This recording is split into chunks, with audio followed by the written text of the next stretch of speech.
Hey there, Puppy Turtle. I just wanted to take my time and respond to your video about homosexuality. But first I'd like to talk to you about a few things. First of all, you must remember how you used to hold the belief that creationism was true. But once you understood enough about evolution, you knew that the literal account in Genesis that you strongly believed in was false. But despite this, you still hold a dogmatic belief in the truth of Christianity and the falsehood of every other religion on the planet, and that atheism is also not true, and you have a very strong confirmation bias when it comes to this. You asked in a video for people to point out contradictions in the Bible that are strong contradictions, like two statements that are completely mutually exclusive. Many of these were pointed out to you. But did you change your mind about what you believe in about Christianity or the Bible being true or inspired Word of God? No, because you have a very strong confirmation bias. You do not accept facts which your book doesn't agree with. Now, you did accept evolution, so that's one exception to that, but yet you still failed to acknowledge the fact that the Bible is contradictory. You made this video, and then you forgot about it. You also made a video titled 8 Questions for Atheists. Many atheists have answered your 8 questions, and yet you have not made any video after that acknowledging the fact that your questions were satisfactorily answered. I made a video to you called 8 Questions for the Puppy Turtle. You said you would answer all the questions in my video. You failed to do so. So basically what you're doing is you are throwing challenges out there for people, and once they accept and meet the criteria of your challenge, you just forget all about it as if it never happened. And I think that's, I don't want to call it dishonest, but it's absolutely disrespectful. Now, to the contents of your video. Warning: the following video may provide evidence supporting truths that you don't want to admit to yourself. Viewer discretion is advised. One of the biggest myths that contributes to the large number of deconversions in the modern era is the idea that homosexuality is the unpardonable sin, that if you like individuals of the same gender as you, then the kingdom of God is sealed off to you forever. You already got this one wrong. Homosexuals don't deconvert because they think that homosexuality is an unforgivable sin. They deconvert because they believe that God created them a certain way. And then when they read into the holy book that their God is responsible for, it states that what they're doing is wrong, even though He Himself created them that way. This idea is logically incompatible, so obviously they think that if a God is omnibenevolent and created them a certain way, it's impossible for Him to forbid them from behaving in the manner in which He created them. That is why they deconvert. They deconvert because it makes no sense for a God to create you a certain way and then tell you that it's wrong. Whenever Christianity and homosexuality are brought up in the same sentence, the concept that Christians are evil, vindictive, homophobic, and hateful, and blindly go around slaughtering homosexuals in the name of their God, is essentially what's brought to the minds of anybody with no education on the issue whatsoever, and that includes 100% of non-Christians. So we start off by strawmanning the criticism against Christianity for its clearly homophobic stance by saying that we think that Christians slaughter homosexuals. Obviously, this is not what people think about Christianity, but it doesn't change the fact that Christianity is clearly, without a doubt, against homosexuality. Read your own book. Now, when you say that 100% of non-Christians think this about Christianity, you just made up that number, or you probably weren't thinking about this very well, because 100% of non-Christians include not only atheists, but every other religion in the world, which includes Judaism and Islam, which both hold the exact same position against homosexuality. So, obviously, that is not a point of criticism that they have against Christianity. I'm not even going to acknowledge the existence of the Westboro Baptist Church in this video, except when I did just right there. The reason being because I don't believe we should feed the troll. While the Westboro Baptist Church are indeed an extreme when it comes to bigotry against homosexuals, it's not something exclusive to them. Like I said, the majority of Christians are justifying their homophobia using the Bible. This is an undeniable fact. I'm not going to deny that Shock of God, Crazy 316, Nephilim Free, and especially God Guns Guts Glory are homophobic and use the Bible to justify it. I think Nephilim Free is to a much lesser extent than those other guys, though. I happen to know that Shock of God has professed that in the event a homosexual were to hit on him, he would beat them to death. I mean, the documentation is in Lefad's video on Shock. Now, I don't actually believe for a moment that Shock of God would really kill a homosexual if they hit on him in a state park. Namely because I think even if he tried, he couldn't. But I don't think he would try. I think he was largely saying that for effect. But isn't he justified in doing that according to the laws of your God? Which said, and I'm paraphrasing here, if a man lies with another man the way he would with a woman, both shall be put to death. So, not only does God say it's okay to kill a homosexual that hits on you, but it's okay to kill a homosexual because he sleeps with other men. You can't get any more clear than that. Nonetheless, I believe it to be desperately misguided. I believe it to be a gross misunderstanding of Yahweh's motivations when he banned homosexuality and adultery. This is one of the worst types of hypocrisy that come from theists, which I despise the most.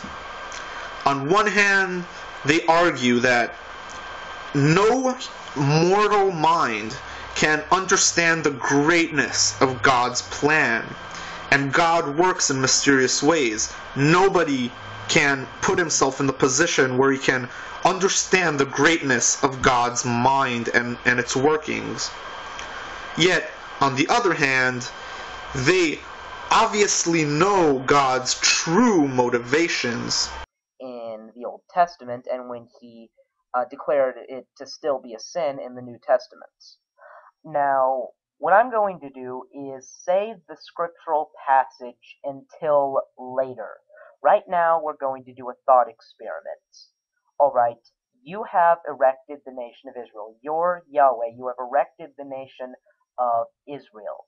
Now, you have to keep them alive. You must keep them alive. You do not have a margin of error. So are you saying that the main goal of Yahweh, the bloodthirsty, vengeful tyrant, was the propagation of the nation of Israel at all costs? That he feared that the nation of Israel would go extinct, am I correct? That their numbers would go down. Well, this is completely biblically inconsistent. Yahweh has killed thousands of them himself on various occasions for reasons as petty as being in the presence of one of the artifacts from the temple. Now, I'm going to read from Exodus 32. I'll start from verse 9. This is after they have created the golden calf as an image of Yahweh and made offerings to that golden calf. I have seen these people, the Lord said to Moses, and they are stiff-necked people. Now leave me alone, so that my anger may burn against them, and that I may destroy them, and I will make you into a great nation. Now this was God speaking to Moses, telling him that he wants to annihilate every last one of the Israelites, and to continue the nation from Moses' offsprings alone. Now, how exactly is this compatible with your hypothesis about why God forbids homosexuality? Let's see. Because if that nation is killed, then there is no way any human being can ever have redemption and avoid eternal damnation. This is not a trivial matter. Now, one of the many things you want to do is help to prevent disease. And one of the major sources of serious disease and serious disease epidemics is STDs. This argument is so fucking retarded that I don't even know where to begin. If Yahweh's main concern was the health of the Israelites, and he feared them falling to disease, it doesn't matter which kind of disease. Let's forget about STDs for a moment, even though you do focus on them a lot. Let's take all disease into account. Then why the fuck did he not mention in anywhere to anybody about bacteria, viruses, or hygiene? Why? Just out of all the fucking chapters in the Old Testament, if he devoted only one chapter to describing how to prevent disease by taking care of personal hygiene, by mentioning the existence of bacteria as the cause of disease, or maybe even telling them about penicillin or something like that, wouldn't that make a lot more fucking sense as a measure of preventing disease? Not only that, but if penicillin was mentioned by Yahweh in the Bible, there would not be a single man today that would question the divinity of the Bible. So you just killed two birds with one stone in one simple chapter, yet the Bible says nothing. The closest thing that the Bible has to a remedy for a disease is its infamous cure for leprosy, in which you have to spray the blood of a dead pigeon with the body of another pigeon onto somebody. Yeah, Yahweh is absolutely concerned about the health of the Israelites, isn't he? So what is the logical thing to do? Minimize the amount of sex that they have, and therefore minimize the number of STDs they pass on. So are you saying that the best method that the infinitely wise Yahweh came up with to better the chances of survival of the Israelites is to tell them to minimize the amount of sex they have? Does this make any fucking sense to you? Really? Do you really think that a species would survive better by having less sex? But you need to do it in such a way that will allow them to breed enough to sustain the population. The obvious solution here is to command them to split off into breeding pairs and otherwise abstain from all sexual activity. Notice that homosexuality didn't even come into mention in that thought experiment, did it? Wow. Now, this is, of course, unfortunate, this breeding pair policy, for those who do not like to have the kind of sex that can bring forth offspring, but instead prefer other kinds of sex. But, frankly, it sucks to be them. Now try to be honest here and answer this objectively. What do you think makes more sense? That what you describe is really the reason behind Yahweh's commandments about sex, or that the authors of the Bible were bigoted against anything that they felt was unnatural, that they felt disgusted by. What really makes more sense here? It's not that big of a deal. I don't see why them having to die a virgin is the worst thing that could possibly happen. Now, this is a tragedy. This is a very unfortunate turn of events. But it's a serious enough issue that it's unfortunately necessary. So you're saying that the reason God is against homosexuals having sex is because he wants to prevent the spread of lethal STDs. In that case, why the fuck does he command homosexuals to be put to death? It's like saying, I don't want you to get sick and die, so I'll kill you. Does that make any sense to you? And this argument doesn't make any sense from any perspective. You are also saying that God decided that they should be put into pairs, but this is just a big fat misunderstanding of the Old Testament, which had no problem with polygamy or sleeping with servants. Okay? A man could have any number of women he wants, not a pair, as you put it. And not only that, he could also sleep with his female servants and have children with them. Okay? Now, since these female servants do not need to be a virgin because he does not get married to them, they're simply his concubines, they might be infected with STDs.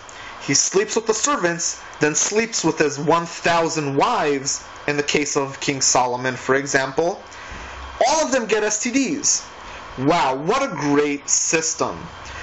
Your argument would make a little bit more sense, a little, even though it doesn't really make sense at all, but it would make a little bit more sense if God would also command on monogamy.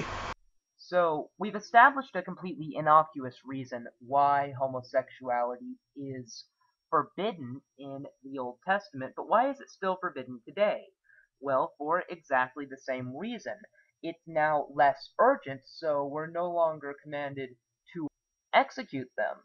And as a result of most countries having not just homosexuality, this applies to all sex outside of marriage. This applies to any example where you don't have the breeding pair type policy. I mean, do you really think that it's just chance that in Africa all of the AIDS epidemics are going on? I don't think chance is the right term to use here. It's partially because of missionaries from your religion, which use your book that you're trying to defend right now, to tell them that using protection is against God's will. That is absolutely going to cause people to get STDs if they use no protection. That and a lack of access to contraceptives and to sexual education information. These are factors that are clearly understood and not chance, as you so put it. But why exactly is it that God is allowing the spread of STDs to reach that extent in Africa? Could you tell me that one? I'm sorry, this is not out of hatred, but it is absolutely because they breed like rabbits. Mark my words. If Africa, or any of the countries anywhere that had AIDS epidemics and AIDS problems, instituted policies forcing people into breeding pairs and not allowing extramarital sex, they would not have AIDS epidemics anymore. Wrong. HIV is hereditary. I'm not saying that AIDS is God's judgment or God's punishment for sexual immorality. Rather, AIDS is the reason that sexual immorality is immoral, AIDS and diseases like it. Does this mean that Yahweh is bigoted against homosexuals? Obviously not. First of all, no atheist says that God is bigoted against homosexuals. What we're saying is that the authors of the Bible were bigoted against homosexuals.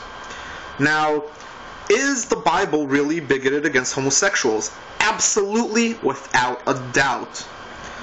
God commands homosexuals to be put to death. Now, there is a disease that God didn't want to spread. What did he do? He commanded the Israelites that the people who are infected with leprosy should reside outside of the camp of the Israelites and not interbreed with them.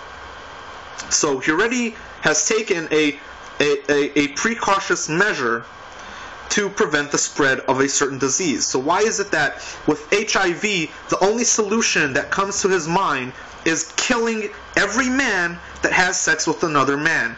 Even if both of them are virgins and have sex with each other, he still commands them both to be put to death. So please tell me how it's not bigoted against homosexuals. His feelings about homosexuality, about homosexuals, did not enter into the equation. Obviously, Yahweh is an infinitely loving being. Therefore, it's logically impossible that he should hate homosexuals. God is not all loving.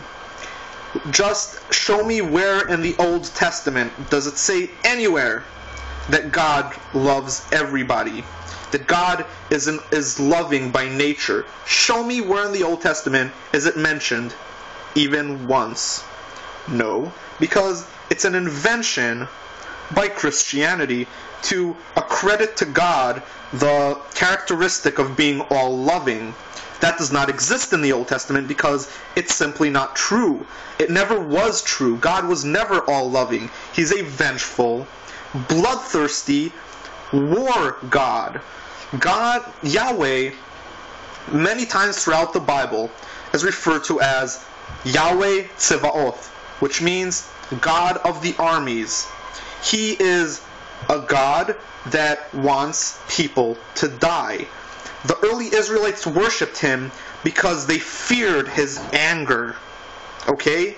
He is not all loving by any stretch of the imagination, especially not when he is trying to show his love by killing you. Now, I can't help but notice that this is a strong minority position amongst Christians in America. In fact, a lot of the atheists on YouTube were apparently deconverted from Christianity because they faced discrimination for their sexual orientation, and that's wrong. The reason that it's wrong isn't because it's a failure to compromise, it's because it's an example of missing the point. I think you fail to understand what atheists are. Atheists are people who do not believe in God. So if a Christian deconverts from Christianity and becomes an atheist, then, by definition, he doesn't believe in God. Why would he be a Christian? So you're trying to say that a lot of people deconvert from Christianity because the Bible tells them that they shall be put to death for their homosexual acts, and that the Bible is just generally against homosexual acts. But that's not the reason why they leave Christianity. The reason why they leave Christianity is because it's logically incompatible to think that God is all loving, but he will create you in a certain way that will later cause you to be put to death. That is logically incompatible, and therefore they stop believing Christianity and become atheists. When I watched Miss Science for the Win's video on her deconversion story, which was largely because she was not accepted in the Christian communities she grew up in due to her sexual orientation, my thoughts can be summed up as, you're doing it wrong. See, the problem we have is in approach. No, the problem we have is that Christianity is a load of fucking bullshit. We're approaching homosexuality by just telling people that we think it's wrong. They already knew that, and they already thought less of us for it. What we need to do is explain to them why it's wrong, because as a voluntarist, the typical definition of my moral beliefs is that God's arbitrary commands are the source of objective morality. But I actually don't think that's the case, because I think Yahweh puts a great deal of consideration into what he chooses to make a significant enough offense to evoke eternal damnation as a punishment. I see. So he put a great deal of consideration into forbidding people from working on the Sabbath, simply because that's the day that he rested on. That whoever violates this shall be put to death, or he will also put to death people who eat shellfish, pork, or rabbits.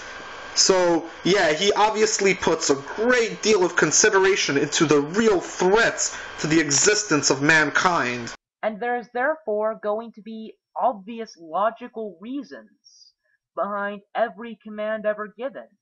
At the time when homosexuality was a capital offense in the Old Testament, they couldn't have possibly known about sexually transmitted diseases. So, the infinitely genius mind of Yahweh decided that the best way is to tell them, don't have these different kinds of sex, rather than just fucking telling them about the existence of STDs. Why don't they know about STDs? If it was important to him whatsoever, you would think he would fucking mention it. But Yahweh apparently did, because he instituted policies whose only conceivable purpose can be to protect against them. Well, you see, that's exactly your problem, because instead of looking at it as, wow, the guys who wrote the Bible were fucking bigots, you think of it as, what other explanation can there be? And then when you come up with this retarded explanation, then it becomes the only reasonable explanation. Here's another reasonable explanation. The Bible is a load of bullshit by bigoted, primitive, stupid fucks that had no idea whatsoever about what's going on in the world, how reality works, and what diseases are, and they just made a lot of shit up to suit their agenda. That's why women have no rights whatsoever in the Bible, women are just property, and so on. It fits exactly the model where the guys who wrote the Bible were doing it to ensure that the men have complete power over everything, and that they can have the power to get rid of everything that they dislike or are disgusted by. Now, if this idea doesn't make sense, then this whole large, elaborate explanation that you try to concoct out of your ass or something, then I don't know what's wrong with you. Use your head a little. Try to think what actually makes more sense. That's actually a good example of biblical foreknowledge. No way, dude. I'm not letting you use this retarded apologetic explanation to be counted as biblical foreknowledge. You know what would be counted as biblical foreknowledge? God talking about the existence of fucking STDs, which he doesn't. So you don't try to cure them of their homosexuality. It's not a neurological disorder they have, and it's not solely something they elect into. Both of these views are wrong. It is a genetic trait just as much as skin color or anything else. What you want to do is entirely genetic, but what you actually do is a matter of free will just as much as anything else.